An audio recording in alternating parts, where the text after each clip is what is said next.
The following data set gives the mid-values and frequencies of a continuous frequency distribution. Find mode of the series. Given mid-values and frequency. ഇവിടെ നമുക്ക് mid value ആണ് കൊടുത്തിരിക്കുന്നത്. Continuous frequency distribution എന്ന് ക്വസ്റ്റ്യനിൽ പറയുന്നുണ്ട്. അങ്ങനെ പറഞ്ഞിട്ടില്ല എങ്കിൽ കൂടി മിഡ് വാല്യൂ ആയതുകൊണ്ട് തന്നെ തന്നിരിക്കുന്നത് കണ്ടിന്യൂസ് ഫ്രീക്വൻസി ഡിസ്ട്രിബ്യൂഷൻ ആണെന്ന് നമ്മൾ മനസ്സിലാക്കണം.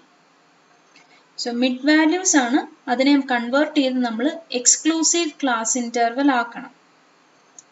മിഡ് വാല്യൂസ് ആണ് കൊടുത്തിരിക്കുന്നത്, അതിനെ നമ്മൾ കൺവേർട്ട് ചെയ്ത് എക്സ്ക്ലൂസീവ് ക്ലാസ് ഇന്റർവൽ ആക്കണം. കറസ്പോണ്ടിങ് ഫ്രീക്വൻസീസ് തന്നെ ഡയറക്റ്റ് കൊടുത്തിട്ടുണ്ട്. സോ അതിനെ നമ്മൾ മാറ്റമൊന്നും വേണ്ട, ക്ലാസ് ഇന്റർവൽസും ഫ്രീക്വൻസീസും ആക്കി കൺവേർട്ട് ചെയ്യാം. ഡിസ്ക്രീറ്റ് സീരീസിൽ മീഡിയൻ കാണുന്നത് പോലെ തന്നെയാണ് കണ്ടിന്യൂസ് സീരീസിലും കാണുന്നത്. That is by using grouping and analysis method. Grouping table വരയ്ക്കുക. നേരത്തേതുപോലെ തന്നെ എക്സ് വാല്യൂസിന് പകരം ക്ലാസ് ഇന്റർവൽ ആകുമെന്നേ ഉള്ളൂ. അനാലിസിസ് ടേബിളും വരയ്ക്കുക. അവിടെ നമുക്ക് അനാലിസിസ് ടേബിളിൽ ടോട്ടൽ വരുന്നത് നോക്കിയിട്ട് അവിടുത്തെ ഹയസ്റ്റ് വാല്യൂവിന്റെ കറസ്പോണ്ടിങ് എക്സ് വാല്യൂ ആയിരുന്നു നമ്മൾ എടുക്കുന്നത്. ഇവിടെ നമുക്ക് എക്സ് വാല്യൂവിന് പകരം ഒരു കറസ്പോണ്ടിങ് ക്ലാസ് ഇന്റർവൽ കിട്ടും. Thus, that class interval is known as model class. Then, using the interpolation formula, we will find out what is mode. So, first is grouping table. Grouping table la nammal first class intervals aanu ezhunnathu. Discrete series il nammal x values aayirunnu ezhunnathu. Ivide namukku adinu varum exclusive class interval venam ezhuthan. Midpoints aayirunnu koduthirunnathu. First midpoint was 5, then 10, then 15 and so on. So, common difference 5 aanu. അതിന്റെ half എടുക്കുക, that is 2.5. തന്നിരിക്കുന്ന ഓരോ mid വാല്യൂവിന്റെയും കൂടെ 2.5 subtract ചെയ്യുകയും add ചെയ്യുകയും ചെയ്യുക. You will get the corresponding exclusive class intervals. Frequency direct കൊടുത്തിട്ടുണ്ട്, അത് തന്നെയാണ് നമ്മുടെ first column. Then what is second column? Second column എങ്ങനെയാണ് കണ്ടുപിടിക്കുന്നത്? Adding 2 each. ഫസ്റ്റ് കോളത്തിലെ അതായത് ഫ്രീക്വൻസികൾ ഈ രണ്ടെണ്ണം വീതം ആഡ് ചെയ്ത് പോവുക. സോ 7 + 13 20.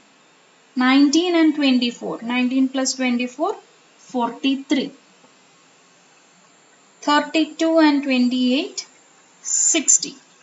17 and 8, 25. ലാസ്റ്റിൽ ഒരെണ്ണമേ ഉള്ളൂ, രണ്ടെണ്ണം ഉണ്ടെങ്കിൽ നമ്മൾ ഗ്രൂപ്പ് ചെയ്യത്തുള്ളൂ സെക്കൻഡ് കോളത്തിൽ. So leave that.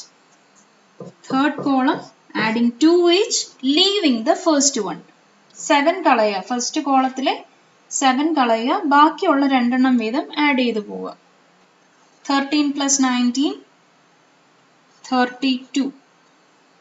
24 + 32, 56. 28 + 17, 45. 8 + 6, 14. Third column is complete. Now fourth column, adding 3 each. First കോളത്തിലെ 3 എണ്ണം വീതം ഗ്രൂപ്പ് ചെയ്യുക. ഫസ്റ്റ് 3 ആഡ് ചെയ്യുമ്പോൾ എത്ര വരും? 7, 13, 20. 20 + 19, 39. Next 3, 24, 32 and 28. That is 84. Last 3, 17, 8 and 6, 31. Now fifth column, adding 3 each, leaving the first one. So 7 കളയുക, പിന്നത്തെ 3 എണ്ണം. 13, 19 and 24. 56. Next 3, 32, 28 and 17. 77. And sixth column, adding 3 each, leaving the first 2 values. 7 ഉം 13 ഉം കളയുക, പിന്നത്തെ 3 എണ്ണം തമ്മിൽ ആഡ് ചെയ്യുക. So 19, 24 and 32.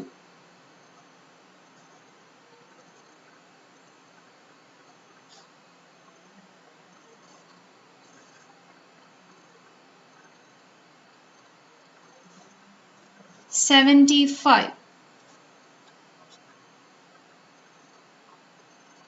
Next 3, 28, 17 and 8, 53. So our grouping table is complete. Now we need to find out analysis table. Analysis table നമ്മൾ grouping ടേബിളിലെ values ആണ് നോക്കുന്നത്. ഗ്രൂപ്പിംഗ് ടേബിളിലെ ഓരോ കോളത്തിലെയും ഹയസ്റ്റ് വാല്യൂസ് ആണ് നമ്മൾ കൺസിഡർ ചെയ്യുന്നത്. So mark each highest value. First കോളത്തിലെ highest value എന്ന് പറയുന്നത് 32 ആണ്. Second column it's 60. Third column 56. Fourth column 84. Fifth column 77 and sixth column 75. ഈ വാല്യൂസ് ഏതൊക്കെ കൂട്ടിയപ്പോഴാണ് കിട്ടിയത് നോക്കുക. അതിന്റെ കറസ്പോണ്ടിങ് ക്ലാസ് ഇന്റർവെലിന് നേരെ ക്രോസ് മാർക്കുകൾ കൊടുക്കുന്നു. That is analysis table. Analysis table നിങ്ങൾ ചെയ്ത് നോക്കുക. ഗ്രൂപ്പിംഗ് ടേബിളിലെ ഹയസ്റ്റ് വാല്യൂസ് ഓരോന്ന് നമ്മൾ മാർക്ക് ചെയ്തിരുന്നു. ആ മാർക്ക് ചെയ്തിരുന്നത് ഏതൊക്കെ ഫ്രീക്വൻസീസ് കൂട്ടിയപ്പോഴാണ് കിട്ടിയത് നോക്കുന്നു. അതായത് ഫസ്റ്റ് കോളം ഫ്രീക്വൻസികളായിരുന്നു. അതിലെ ഏതൊക്കെ ഫ്രീക്വൻസികൾ കൂട്ടിയപ്പോഴാണ് നമ്മൾക്ക് മാർക്ക് ചെയ്ത വാല്യൂസ് കിട്ടിയതെന്ന് നോക്കുക. സോ ആ ഫ്രീക്വൻസീസിന്റെ കറസ്പോണ്ടിങ് ക്ലാസ് ഇന്റർവെലിന് നേരെ വേണം ക്രോസ് മാർക്കുകൾ കൊടുക്കാൻ. 2 വാല്യൂസ് കൂട്ടിയപ്പോഴാണ് കിട്ടിയെങ്കിൽ 2 ക്രോസ് മാർക്ക്. 3 വാല്യൂസ് കൂട്ടിയപ്പോഴാണ് കിട്ടിയതെങ്കിൽ 3 ക്രോസ് മാർക്കുകൾ വരും. ആ രീതിയിൽ ക്രോസ് മാർക്കുകൾ ഇടുക. And finally there is an additional column called total. Total കണ്ടുപിടിക്കുന്നത് ക്രോസ് മാർക്കിന്റെ ടോട്ടലാണ് എഴുതുന്നത്. സോ അതിലെ മാക്സിമം വാല്യൂ എത്രയാണ് വരുന്നത് നോക്കുക. Highest value is 6. 6ന്റെ നേരെയുള്ള ക്ലാസ് ഇന്റർവൽ ഏതാണെന്ന് നോക്കുക. Here it is 22.5 to 27.5. So this is our modal class. ഈ ക്ലാസ് ഉപയോഗിച്ചിട്ടാണ് നമ്മൾ ഇനി ഇക്വേഷൻ കണ്ടുപിടിക്കുന്നത്. ഇക്വേഷൻ എന്ന് പറയുന്നത് ഇവിടെ ഇന്റർപോളേഷൻ ഫോർമുലയാണ്. ഇന്റർപോളേഷൻ ഫോർമുലയിൽ ഈ വാല്യൂസ് ഇട്ട് കൊടുക്കുന്നു. സോ ഇത്രയും മതിയാകും നമ്മുടെ വാല്യൂസ് കണ്ടുപിടിക്കാനായിട്ട്. നിങ്ങൾ ഗ്രൂപ്പിംഗ് ടേബിളിൽ നോക്കിയാൽ മതി. ഗ്രൂപ്പിംഗ് ടേബിളിൽ നിങ്ങൾ ഓൾറെഡി ഈ വാല്യൂസ് എല്ലാം തന്നെ എഴുതിയിട്ടുണ്ട്. So check your grouping table. Grouping ടേബിളിൽ നമ്മുടെ മോഡൽ ക്ലാസ്സിന് നേരെയുള്ള ഫ്രീക്വൻസി ഏതാണെന്ന് നോക്കുക. That is 32. So this is our F1. F1ന് തൊട്ട് മുകളിലുള്ളതാണ്, തൊട്ട് മുകളിലുള്ള ഫ്രീക്വൻസിയാണ് F0. F1ന്റെ തൊട്ട് താഴെയുള്ള ഫ്രീക്വൻസിയാണ് F2. So F1, F0, F1 and F2 മൂന്നും ഫ്രീക്വൻസികളാണ്. മോഡൽ ക്ലാസ്സിന് നേരെയുള്ളത് F1, അതാണ് നടുക്കുള്ളത്. മുകളിലുള്ളത് F0, താഴെയുള്ളത് F2. പിന്നെ നമുക്ക് വേണ്ടത് എന്താണ്? L1. അതായത് നമ്മുടെ മോഡൽ ക്ലാസ്സിന്റെ ലോവർ ലിമിറ്റ് ആണ് L1 എന്ന് പറയുന്നത്. Here L1 is 22.5. പിന്നെ ഇനി ഒരു ടേമും കൂടെ ഉള്ളൂ, C, that is common difference. ഇവിടുത്തെ common difference എന്ന് പറയുന്നത് 5 ആണ്. Now we can find mode. ഈ values എല്ലാം substitute ചെയ്ത് കൊടുത്താൽ മതി. Mode is equal to L1 plus, that is 22.5 plus F1 minus F0. F1 is 32 minus F0 is 24 divided by 2. F1 എന്ന് പറഞ്ഞാൽ 2 into F1 ആണ്. So 2 into 32 minus F0, 24 minus F2, that is 28 into C. C is 5. Again, Bode-Mass rule അനുസരിച്ച് വേണം ചെയ്യാൻ. So 22.5 plus 32 minus 24. 32 minus 24 is 8. 8 into ഒരു 5 ഉണ്ട്, divided by denominator എന്ത് വരും? 2 into 32 is 64. Multiplication കഴിഞ്ഞിട്ടാണ് subtraction ചെയ്യുന്നത്. So 64 minus 24 minus 28. 12.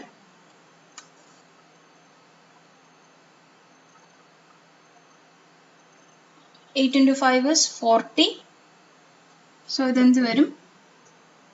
22.5 plus 40 divided by 12, that is 3.33. So our final answer will be 25.833.